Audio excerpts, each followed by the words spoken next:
കാലം മായ്ക്കാത്ത മുറിവുകളുണ്ടോ? അനുഭവങ്ങൾ പറയുന്നത് ഇല്ല എന്നാണ്. 26 വർഷങ്ങൾക്ക് മുമ്പ് എൻ്റെ മനസ്സിൽ പതിഞ്ഞൊരു മുറിവ്.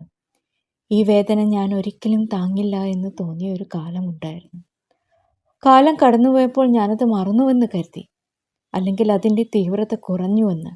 പക്ഷെ ജീവിതം അതേ വേദനയെ വ്യത്യസ്ത മുഖങ്ങളിലൂടെ വീണ്ടും വീണ്ടും എൻ്റെ മുന്നിലെത്തിച്ചു.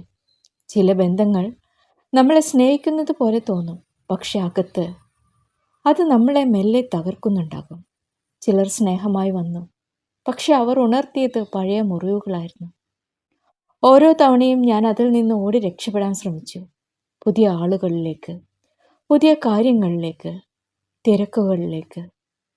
പക്ഷെ ഒടുവിൽ എനിക്കൊരു സത്യം മനസ്സിലായി. എൻ്റെ ഉള്ളിൽ തന്നെ ഒരു പാറ്റേൺ ഉണ്ടായിരുന്നു. അതാണ് ട്രോമ ബോണ്ട്. നമ്മളെ വേദനിപ്പിക്കുന്നവരിൽ നിന്ന് പോലും പുറത്ത് കടക്കാൻ കഴിയാത്ത അവസ്ഥ. നിന്നെ വേദനിപ്പിക്കുന്ന ആളെ മിസ് ചെയ്യുന്നത് എപ്പോഴും സ്നേഹമായിരിക്കണമെന്നില്ല. ചിലപ്പോൾ അത് ട്രോമ ബോണ്ടാകാം.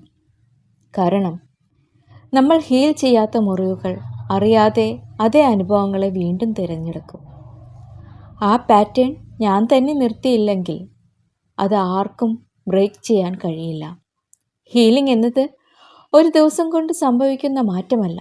അത് മെല്ലെ മെല്ലെ സ്വയം തിരിച്ചു പിടിക്കുന്ന ഒരു യാത്രയാണ്. ചില ദിവസങ്ങളിൽ നമ്മൾ ശക്തരായിരിക്കും, ചില ദിവസങ്ങളിൽ വീണ്ടും തകർന്നു പോകും. പക്ഷെ അതും ഹീലിംഗിൻ്റെ ഭാഗമാണ്. ഈ യാത്രയിൽ റേക്കി ഹീലിംഗ് നിങ്ങളെ സഹായിച്ചേക്കാം, നിങ്ങളെ നിങ്ങളിലേക്ക് തന്നെ തിരിച്ചു കൊണ്ടുവരാൻ. Heal your trauma.